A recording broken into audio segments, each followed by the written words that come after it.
레위기 11장 44절부터 45절입니다. 제가 봉독합니다. 레위기 11장 44절부터 45절. 나는 여호와 너희의 하나님이라. 내가 거룩하니 너희도 몸을 구별하여 거룩하게 하고 땅에 기는 길 짐승으로 말미암아 스스로 더럽히지 말라. 나는 너희의 하나님이 되려고 너희를 애굽 땅에서 인도하여 낸 여호와라. 내가 거룩하니 너희도 거룩할지어다. 아멘. 함께 기도합시다. 하나님 아버지, 하나님이 거룩하심에 너희도 거룩하라. 하나님 아버지가 거룩하심에 자녀된 너희도 거룩하라. 우리에게 말씀하십니다. 정말 우리가 예수 믿고 우리가 가져야 할 품성이 있다면 거룩성입니다. 경건한 삶을 살게 되시고 오늘 말씀을 통해서 성도답게 그리고 경건한 사람답게 살아가는 우리가 되게 하옵소서. 예수님 이름으로 기도합니다. 아멘. 할렐루야. 우리 함께 인사합시다. 이 가을에 경건한 삶을 살게 하옵소서. 네. 이 가을에 경건한 삶을 살기를 원합니다. 어느 교회에 여전도 회장 권사님이 있었습니다. 그런데 이 권사님은 부동산을 투기하는 분이었어요. 이것저것 부동산을 투기하는 분인데 하여튼 일주일 내내 이 발품을 하면서 투기 목적으로 부동산을 사고 파는 그 일을 행했던 그런 분입니다. 주일날도 오전 예배 마치고 아파트 보러 이곳저곳 다니게 되었습니다. 근데 저녁 예배가 있어서 저녁 예배 이제 참여하게 됐는데 여전도 회장이니까 바로 자기가 소속하고 있는 여전대 회장으로서 사회를 보게 되었습니다. 다 같이 경건한 마음으로 사도신경함으로 예배드리겠습니다. 라고서 사도신경을 했습니다. 그리고는 이제 함께 찬송을 부르겠습니다 하면서 찬송가 101동 부르겠습니다. 여러분, 권사뿐만이겠습니까? 목사님들도 마찬가지예요. 아주 바둑을 좋아했던 아주 목사님이 계시는데 하여간 이 목사님은 일주일 내내 바둑 두기를 그렇게 좋아한 거예요. 그리고는 우리 채널이 막 수십 개 있지 않습니까? 채널 가운데 바둑 채널을 항상 고정을 하고 뉴스도 안 봅니다. 하여간 바둑 채널을 이렇게 보고 있는데 보면서 이제 하나하나 이제 배우는 거죠. 아주 재미있는 거 봐요. 저는 바둑 장기는 하나 모르는데요. 이 목사는 굉장히 바둑을 좋아한가 봅니다. 그랬는데 또 노인들이 모이면은 우리 상록수도 이렇게 모여서 오선도수 노인들이 하는데 그가 또 훈수치고 훈수초 잘못하다가 막 서로 싸우기도 하고 그것도 자기도 돈 1,000원 내기 바둑도 하면서 그렇게 하는데 그러다 이제 주일이 됐어요. 주일날 되어서 이제 예배를 인도를 해서 강다성에 갔는데 놀라운 일이 강단에서 나타났습니다. 성도들의 머리가 바둑판으로 보인 거예요. 바둑판으로 보이고는 또 흰 머리는 흰 바둑알로 보이고 검은 머리, 흰 머리는 흰 그 바둑알로 보이고 검은 머리는 검은 바둑알로 보였어요. 이게 심각하지 않아요? 그렇게 보이니까 어때요? 이게 아찔한 거죠. 예배 시간에 하나 예배 드려야 되는데 머리가 다 바둑알로 보이고 그렇게 되니 큰일 났다 생각해서 눈 부시면서 다시 이제 정신을 바짝 차리고 이렇게 찬송도 부리고 기도를 했습니다. 막 기도를 하고 열심으로 특히 막 기도하다가 예수님 이름으로 기도합니다 라고 하면서 뭐라고 말했냐면은 뭐라고 합니까? 뭐라고 하더라? 나 간만에 잊었네. 그 바둑에서 제가 바둑을 본다 했는데 예수님 이름으로 기도합니다. 아다리. 라고 했대요. 여러분, 권사님이든 목사님이든 간에 경건에 이르지 않으면은 거룩한 삶을 살지 않으면은 100일동으로 나오고 100일장으로 해야 되는데 100일동으로 나오고 그리고 예수님 이름으로 기도합니다. 아다리가 나오고. 분명한 사실은 찬송가 101장입니다. 그리고 또한 예수님 이름으로 기도합니다. 아멘입니다. 그렇지. 이런 삶을 우리가 살아야 되는데 이렇게 세상에 쫓아 살다 보면은 이런 삶이 되고 만다는 것입니다. 오늘 본문의 말씀은 하나님은 자신이 여호와 하나님이시다라고 말씀하십니다. 내가 거룩하니 너희도 거룩하라. 이 말씀은 애굽에서 나와가지고 광야길을 갈 때 하신 말씀이에요. 이스라엘 백성들을 광야에서 이끌고 가실 때 하신 말씀입니다.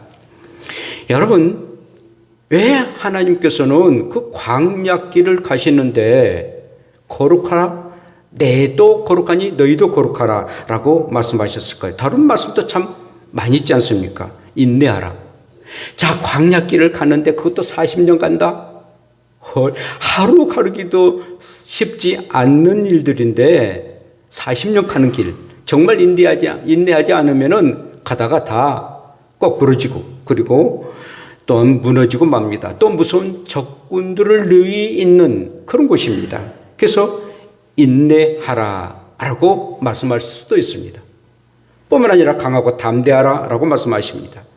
그 맹수들이 얼마나 참 많이 있고, 그리고 또한 가다 보면 이 부족들이 참 많이 있었습니다. 이방 부족들이 참 많은데 그들에게 참 너희들이 지지 않기 원한다면 강하고 담대하라 라고 말씀할 수도 있습니다. 그리고 참 침착하고, 그리고 모든 일에 안전해라 라고도 말씀할 수 있습니다. 뭐 광야길을 가다 보면 웅덩이도 있을 수도 있고, 또 뭐 이렇게 뭐 풀 한 폭이 나지 아니하는 것, 얼마나 이 안전하지 못할 곳이 참 많습니다. 그래서 너희들이 침착하고 안전하라라고 말씀하실 수 있음에도 불구하고 우리 하나님께서는 거룩하란 말씀하십니다. 경건하라. 아니 지금 광야에서 무슨 거룩이 필요하고 경건한 그런 삶이 뭐가 필요하겠습니까? 많은 그런 하나님께서는 그렇게 말씀하셨습니다. 이 광야는 뭐 수도사들이 지내는 그런 어떤 산속도 아닙니다. 또 바닷가도 아닙니다. 이 맹수들이 먹잇감을 갖기 위해서 눈에 불을 켜고 달려드는 그런 광야입니다. 사람이 살 수 없는 것이 바로 광야인데 하나님은 그 광야길을 이스라엘 백성들과 함께 가시면서 내가 거룩하니 너희도 거룩하라 라고 말씀하고 계십니다. 여러분, 거룩이란 것은요, 어떤 상황과 형편에서도, 유토피아 같은 그런 세상에서도, 광야 같은 그런 세상에서도 하나님의 사람으로서의 거룩성을 갖기를 소원해서 우리 하나님은 내가 거룩하니 너희도 거룩하라 라고 말씀하십니다. 이 거룩성은 우리의 성도들이 가져야 할 가장 소중한 그런 품성입니다. 이 거룩성을 잊어버리면 성도라 말할 수 없습니다. 성도라는 것은 거룩한 사람이거든요. 그렇게 항상 예수 그리스도를 믿는 사람이라면, 하나님을 아버지로 모시는 사람이라면 늘 거룩성을 가져라. 그리야만이 성도로서 또 성도답게 살아갈 수 있다 라고 하나님은 이렇게 말씀하고 계십니다. 하나님의 마음은요, 당신의 백성들이 자신을 닮아서 거룩한 사람으로 살아가기를 원한 것이 하나님의 아버지의 마음이었습니다. 광야 길을 간다 할지라도, 평탄한 길을 간다 할지라도, 푸른 초장과 실만한 길을 간다 할지라도, 너희들의 어떠한 삶을 산다 할지라도 항상 거룩성을 가지고 살아가야 된다. 너희들이 광야 길을 가고 또 이제 가나안 땅에 들어가는데 젖과 꿀이 흐르는 땅일 것이다. 광야와 젖과 꿀이 흐르는 땅과 완전히 다르라. 정말 지옥과 천국 같은 그런 삶을 산다 할지라도 너희들이 일평생, 아니 대대 후손에 이르기까지 너희들이 사해야 할 삶의 지표가 있다면 거룩성이다 라고 말씀하고 있습니다. 그 이유는 하나님 자신이 거룩하시기 때문인 것입니다. 내가 거룩하니 너희도 몸을 구별하여 거룩하라 라고 말씀하고 계십니다. 정말 하나님이 거룩하신 분이에요. 거룩하다 거룩하다 거룩하다 만군의 여호와여 그의 영광이 온 땅에 충만하도다 하더라. 이사야 6장 3절의 말씀처럼 정말 하나님은 단순히 거룩하다 함부로 끝난 게 아니라 3번 반복합니다. 정말 하나님은 거룩하신 분이기 때문에 거룩하다 거룩하다 거룩하다 만군의 여호와여 오직 우리 하나님만이 거룩하신 분이기에 이렇게 이사야 선지자는 거룩하신 하나님을 찬양하고 경배하고 송축합니다. 자, 그렇다면 어떻게 우리가 거룩한 삶인 경건한 삶을 살아야 됩니까? 또 어떻게 살아야 됩니까? 첫째는 거룩은 하나님을 모시는 초청장과 같다는 것입니다. 하나님을 모시는 초청장과 같습니다. 우리에게 하나님은 절대 필요하신 분입니다. 만약에 하나님이 아니 계신다면 이 어려운 세상 어떻게 살 수 있습니까?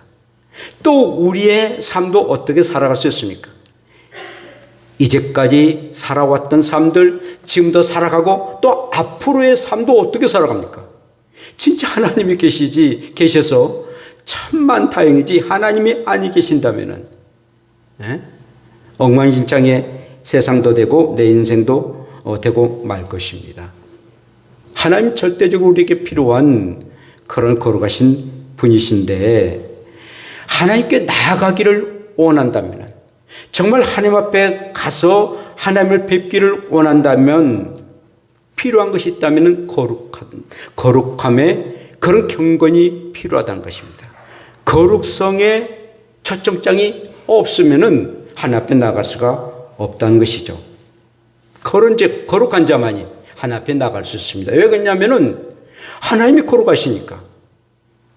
하나님이 거룩하시기 때문에 거룩한 사람만이 하나님 앞에 갈 수가 있고 또 거룩한 사람만이 하나님의 자녀가 될 수가 있습니다. 그렇지 않으면 결국 하나님 앞에 나갈 수가 없다는 것이죠. 흠과 티가 있거나 불미스러운 일이 있다면 결국은 우리는 초청받을 수도 없고 또 하나님 앞에 나아갈 수가 없다는 것이죠. 1998년 2월 한 25일 정도 되는데 국회의사당 앞마당에서 이렇게 15대 김대중 대통령의 취임식이 있었습니다. 그때 이제 제가 초대를 이렇게 받았는데요. 지금도 이제 그 초대장이 있어가지고 한번 보니까는 1998년도더라고요. 근데 초대장을 받기 전에 나의 사상이나 또 직업이나 그리고 또 감옥에 들어갔는지 안 들어갔는지 행이나 그 행사장에 와서 난동피지는 아니할 것이 신상조사를 다 했더라고요. 그리고 이제 몇 번 이렇게 초대장을 보내서 또 비표도 이렇게 보여주면서 갔는데 또 가도 뭐 이곳저곳 한 두세 군데 이렇게 검열을 받고 들어가게 됐습니다. 그래서 이제 아주 잘 보고 왔는데 그런데 이제 저는 이제 초대장을 가지고 이제 들어갔는데 안산의 한 목사님이 대통령 그 취임식에 나만 따라오면은 이렇게 참석할 수 있다라고 거기 가서 초청장을 발급받을 수 있다라고 해서 목사님 한 대여섯 명이 봉고차를 타고 갔습니다. 이거 들어갈 수 있겠어요? 들어갈 수 없어요. 그래 이거는 이 국회의사당을 막 뺑뺑뺑뺑 두세 번 돌다가 결국 돌아오고 말았습니다. 지금도 어떤 목사님이 김기청 목사님이라고 계신데 그 목사님 지금도 만나면 형님이 나를 좀 데려가야 되는데 엉뚱한 목사님이 가갖고 내가 고생 섭빠지겠다고 지금도 나한테 와 이렇게 볼면서를 합니다만은 그래요. 초청장이 없으면은 대통령 취임식도 갈 수가 없다는 것이죠. 거룩하신 하나님 앞에 어찌 천하고 미천한 우리가 나아갈 수가 있겠습니까? 하나님께서 특별하게 하나님의 자녀에게 초청장을 허락하시고 또한 그 초청장이 있는 자만이 나아갈 수가 있다는 것입니다. 이 시내산 자락에서 이스라엘 백성들은 옷을 빱니다. 그리고 몸을 씻습니다. 거룩하신 하나님을 경배하고 예배하기 위해서 그리고 하나님을 만나기 위해서 이렇게 이 경건한 모습으로 하나님 앞에 나가게 됩니다. 여러분 예배라는 것은요 거룩하신 하나님을 뵙는 일이에요. 그리고 거룩한 하나님의 자녀로서 하나님 앞에 나아가는 일입니다. 그러기를 원한다면 정말 하나님 앞에 예배하는 가운데 가장 우리에게 나아갈 일들이 있다면 바로 우리의 자신들을 정결하게 하는 것입니다. 바로 회개 기도를 드리는 것입니다. 하나님 고맙습니다. 나의 죄를 용서해 달라고. 이제까지 알고 또 모르게 지은 죄를 용서해 달라고. 나를 정결하게 하고 하나님 앞에 나아가는 것입니다. 나의 힘으로는 우리의 모든 흠과 티가 다 없을 수 없기 때문에 우리는 예수의 이름으로 특별히 예수님의 그 피로 통해서 우리의 죄를 용서함 받고 하나님 앞에 나가는 일입니다. 그러므로 여러분, 예배가 얼마나 소중한 일인지 모릅니다. 이 예배를 온전하게 드린 자만이 진짜로 진짜 예배는 천국에 들어가서 예배드리는 건데 그게 진짜 예배입니다. 흠과 티가 없는 예수의 피로 우리의 죄를 다 용서함 받고 거룩한 하나님의 자녀로서 하나님 아버지를 뵙는 새하늘과 새 땅에서 드려지는 그 예배를 위해서 우리는 이 땅에서도 예배를 드려지는 것입니다.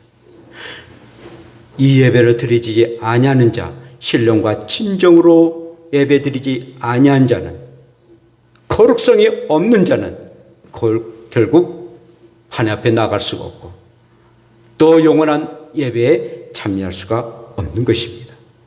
그러므로 항상 이 예배를 소중하게 여기고 행위나 게으름과 나태함 때문에 또 소홀하게 예배를 드리는 일이 없도록 항상 마음과 뜻을 주님 앞에 드려지고 우리의 죄를 용서함 받고 하나님 앞에 나와서 하나님을 만나는 복된 저 여러분들 되시기를 축복합니다.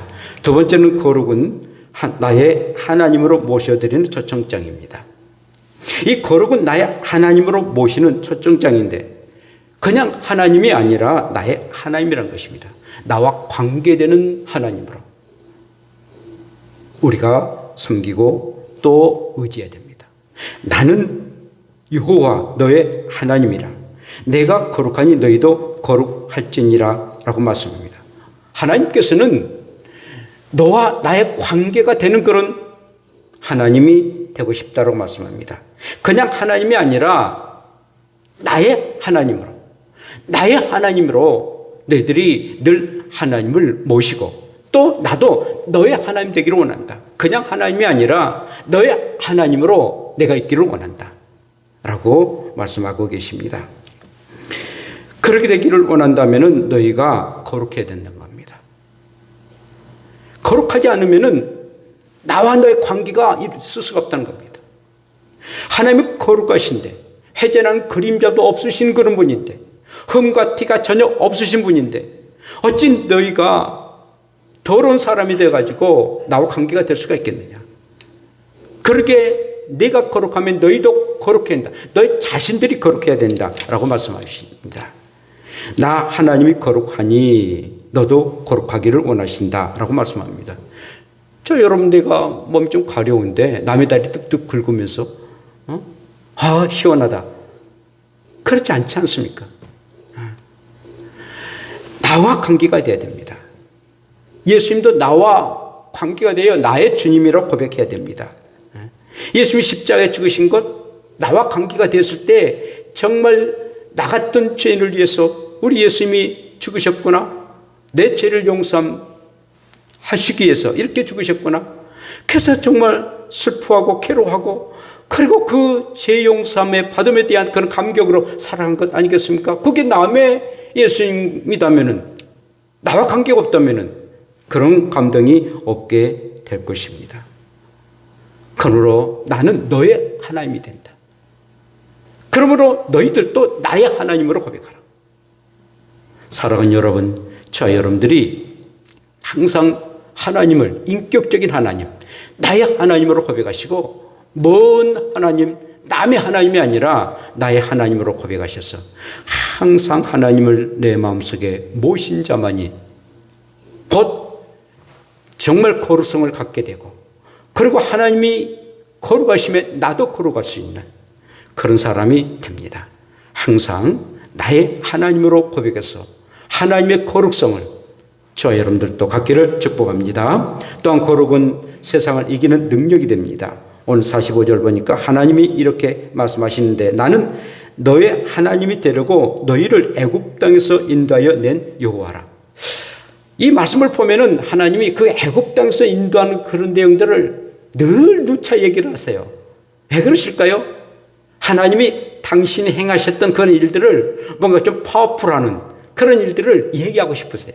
아주 큰일 중에 큰일이었거든요. 여러분, 이 출애굽 했다는 것, 이게 장정만 60만인데 출애굽했다는 게 이게 이 인류 역사상 이렇게 어마어마한 민족이 이동하는 것은 인류 역사상 없습니다. 그것도 40년 동안. 이런 일이 있겠어요? 뭐 이곳에서 뭐 게르만 민족이 어디로 옮겼다 뭐 그럴 수도 뭐 그런 일도 있습니다만은, 그러나 한 민족이 40년 동안 그것도 광야에서 살았다는 거, 이런 기적, 이런 역사가 이 인류 역사상 없어서 그러시는지 하나님이 정조 애굽에서 너희들이 인도한 것을 보라 하면서 늘 하나님 자신이 능력 행하셨던 것을 늘 자랑도 하시면서 늘 말씀하세요. 그러니 너희들이 이딴 일들, 그 조그만 일 내가 도와주지 않겠느냐? 그 어마어마한 일도 내가 도와줬는데, 내가 너희들과 함께 했는데 이런 일 해주지 않겠느냐라고 늘 말씀할 때가 있습니다. 애굽 사람들은 놀랄 뿐만 아니라 그 주변의 사람들도 정말 깜짝 놀랍니다. 그래서 이들이 홍해를 건널 때도 건너서 이제 왔는데, 홍해를 건너고 난 이후에 이방 사람들이 히브리 민족이다. 히브리 민족이라는 것은 이 강을 건넜다라는 그런 의미거든요. 강을 어떻게 건널 수 있습니까? 홍해 바다를 어떻게 건널 수가 있냐 이거죠. 파도치고 출렁거리는, 그리고 또한 깊은 홍해 바다를 건넌다는 것은, 그것도 할아버지 할머니 손자 손녀들까지도 모두 다 이스라엘 백성들은 한 사람도 죽임을 당하지 않냐고 그렇게 건너게 됐으니 이보다도 더 큰 기적이 어디가 있고, 이것보다도 정말 하나님이라는 사실을 증명해 줄 수 있는 일이 어디가 있겠느냐 이거죠. 또한 그 이스라엘 백성들을 뒤쫓아오던 애굽의 말과 병사들이 다 바다에 빠져가지고 바다의 매장지가 되게 하셨던 하나님이십니다. 내가 애굽으로 통해서 역사를 이루고, 그리고 애굽에서 너희들을 나오도록 하게 했지 않느냐. 그 하나님이 거룩한 하나님이었다. 그러므로 너희도 그렇게 해라. 물론 기적이 하나님이라고 말 수도 있겠는데, 너희들이 그러기에 거룩해야 되고, 그러기에 너희들이 늘 거룩성을 늘 가지고 나를 쫓으라 라고 말씀하고 계십니다. 그러니까 이 거룩함이, 이 경건함이 엄청난 그런 힘이 있고 능력이 있다는 사실입니다. 내가 거룩하기 때문에 그런 능력을 베풀었다. 그러므로 너희들도 거룩하면은 이런 능력을 받을 수가 있다는 것입니다. 또한 그런 능력 가운데 살 수가 있다는 것이죠. 그런데 여러분, 이 거룩성이 상실되어 버리면 능력도 상실되어 버리고 말죠. 이스라엘 백성들이 이제 가나안 땅에 들어갔습니다. 그럼 넘어야 할 그런 산이 있다면 여리고성인데요, 난공불락의 성이었습니다. 사람의 힘으로는 그 여리고성을 무너뜨릴 수가 없는데, 또한 이스라엘 백성들이 이 여리고성에 침략하기 전에 할례를 당해요. 그 다음에 규례를 잘 지켜요. 절기를 지킵니다. 남자들 그 할례를 당했으니 무슨 힘이 있겠습니까? 여리고성을 무너뜨릴 수 있는 그런 힘이 전혀 없습니다. 그러나 하나님께서 말씀하신 대로 7바퀴 돌아라. 그대로 순종한 거예요.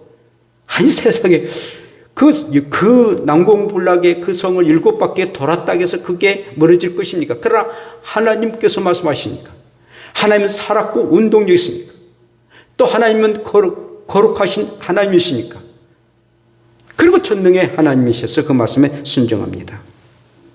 그래서 정말 여리고성이 무너졌어요. 자, 그런데 여리고성의 승리가 가시기도 전에 또 하나님이 한 성을 이제 침략하라고 그러는데, 아이성이라는 게 있습니다. 아주 작은 아이성인데, 아이같이 작은 아이성인데, 아이성, 여리고성에 비하면 세 바라 피였습니다. 저까지 거? 에이, 저거 뭐 아무것도 아니지. 그러고는 여리고성을 함락했던 그 이스라엘 백성들이 이제 아이성을 또 함락을 합니다. 그런데 아이성에서는 대피하고 맙니다. 완전히 실패하고 말아요. 왜 그랬을까요? 그것은 바로 아간이라는 사람이 죄를 범했거든요. 거룩함을 갖지를 못했거든요. 아간이라는 사람이 하나님께서 원치 아니하는 죄를 범하고 맙니다. 거룩성을 상실하고 맙니다. 그러니까 거룩성을 상실하니까 결국은 능력이 상실되어 버리고 말았던 것이죠. 그래서 결국은 이 아이성이 대피하고 말았던 것이죠. 사랑하는 여러분, 이 거룩함을 가지고 있는 사람은 능력이 사람입니다. 그러나 거룩함이 상실된 사람은 능력도 사라져버리고 만 사람입니다. 그러므로 항상 우리는 늘 거룩성을 늘 가져야 됩니다. 성도라 일컬음을 받은 우리는, 하나님의 자녀라 발걸음을 받은 우리는 늘 거룩성을 갖는 것입니다. 우리가 예수 믿고 우리가 이제 해야 할 그런 일이 있다면 바로 이제 성도로서 거룩한 하나님의 자녀로서 살아가는 일이다라는 겁니다.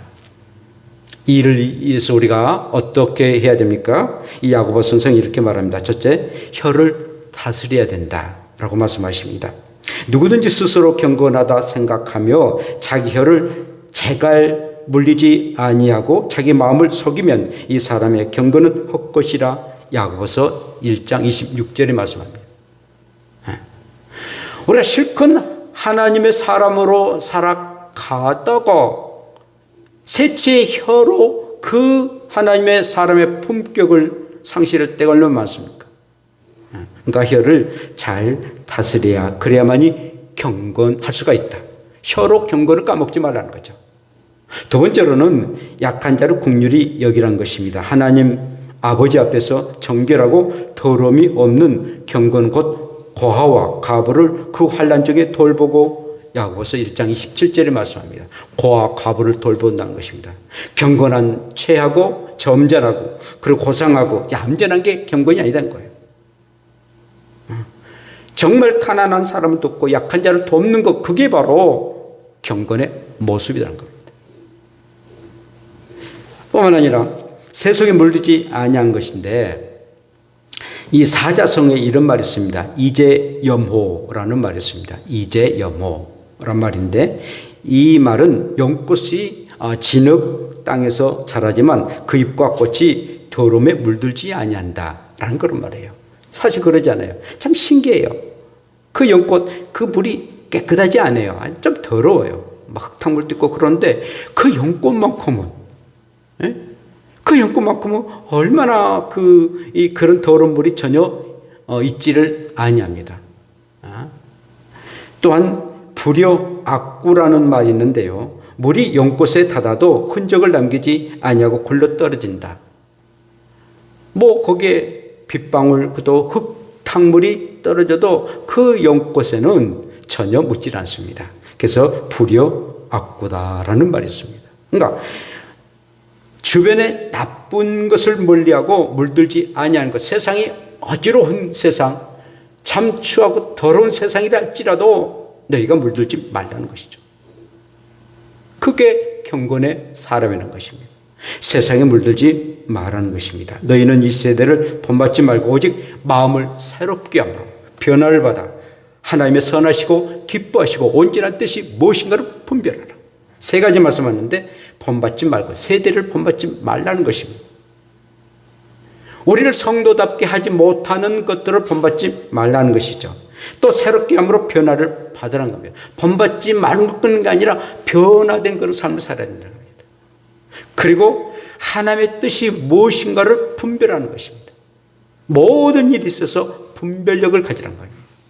하나님의 뜻이 아닌 것은 죄악입니다. 그러므로 이 일들이 내 생각이 하나님을 선하시고 기뻐하시고 온전한 뜻인가를 분별하게 해달라고, 그런 지혜를 달라고. 우리가 성경을 보는 것도 그 분별력을 갖기 위해서 성경을 보는 거예요. 이게 옳은 것인가 옳지 않는 것인가를 판단하기 위해서 우리가 성경 보는 것 아니겠어요?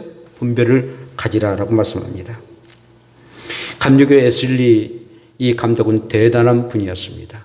창시자인데 그는 스스로 자문했는데 이렇게 자문했답니다. 내가 항상 기도하고 있는지, 또 매 순간 하나님 앞에서 즐거워하는지, 진짜 나는 하나님의 자녀니까 즐거워해야 된다는 거죠. 그리고 모든 경우에 감사했는지. 모든 게 감사하지 않아요.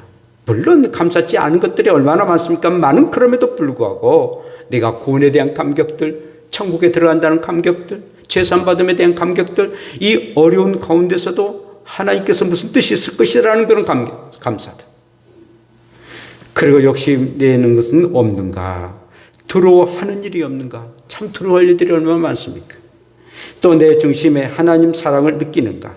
정말 하나님이 나를 사랑하시는가? 나도 하나님을 사랑하는가? 하나님의 사랑을 느끼며 살아가고 있는지. 그럼 마지막에는 무슨 일이나 하나님을 기쁘시게 해드리고 있는지를 늘 자문하면서 인생을 살았답니다. 그리고 우리는 말씀 안에서 춤을 추고 있는지, 말씀은 살았고 운동력이 있어서, 살았고 운동이 있어서 사람들의 혼과 영과 관절과 골수를 찔러 쪼갠다고 했습니다. 정말 하나님의 말씀이 살아서 정말 나를 새롭게 만드는 그런 말씀으로 우리가 살아가고 있는지, 말씀 안에서 내가 춤을 추고 있는지 우리는 생각해야 됩니다. 전에도 말씀을 드렸습니다만 이 가을에 기도하게 하셔서 김현승 시인께서 이렇게 하셨는데 3년에 이런 내용이 있습니다. 가을에는 홀로 있게 하소서. 나의 영혼 굽이치는 바다와 백합의 골짜기를 지나 마른 나무 가지에 다다른 까마귀같이 홀로 있게 해달라고. 무슨 말입니까? 그 가을이 얼마나 아름답고 또 공기 좋고 막 나가고 싶지만 어느 때 가서는 홀로 있으라는 겁니다. 그 나의 영혼 굽이치는 바다와 백합의 골짜기를 지나 까마귀같이 있으라. 그러니까 네 영혼을 한번 돌보라는 것입니다. 정말 하나님의 사람으로서 살아가고 있는지. 말씀했잖아요. 김현승 이 시인의 그 아버지도 그리고 동생도 다 목사입니다. 아주 경건한 그런 집안의 사람입니다. 시인인데. 그래서 가을만 되면은 이 가을에 기도하게 있어서 늘 우리가 애송한 그런 시 아니겠습니까? 오늘 이제 또 가을에 대해서 좀 제가 시를 이렇게 주부에 올렸습니다만 재시학을 하면서 한지 떨어지고요. 정말 우리 가을에 내 영혼을 돌보는 것, 우리의 거룩성을 한번 회복하는 것. 그리고 이제 겨울이 오지 않습니까? 겨울은 인생에서 봄, 여름, 가을, 겨울에서 봄은 어린아이 때, 또 여름은 아주 젊을 때, 가을은 중년 때, 그리고 겨울은 노년을 말합니다. 이제 우리 앞에 이제는 살 날보다도 살 날이 별로 더 이제 살아왔던 날보다도 더 적지 않습니까? 그러므로 우리의 영혼에 또 앞날을 한번 홀로 느껴보고, 그리고 어떻게 내가 정말 앞으로의 이 죽음을 맞이할 것인지를 이 가을에 생각해 보라는 겁니다. 사랑하는 여러분, 그러므로 우리의 삶이 늘 경건한 삶을 사시고 늘 하나님이 걸어가심에, 하나님 아버지가 걸어가심에 아들된 그리고 딸된 나도 거룩해야 되겠다라는 그런 마음을 가지시고 늘 거룩한 삶을 사시고 경건의 삶을 살아가 하나님 아버지의 자녀답게 살아가는 저와 여러분들 되시기를 축복합니다. 기도합시다. 거룩하신 아버지, 이 가을에 경건한 삶을 살게 하옵소서. 하나님 아버지가 거룩하심에 너희도 거룩하라 라고 말씀하셨음에 늘 거룩한 삶을 살아가는 성도답게 살아가는 우리가 되게 하옵소서. 예수님 이름으로 기도합니다. 아멘.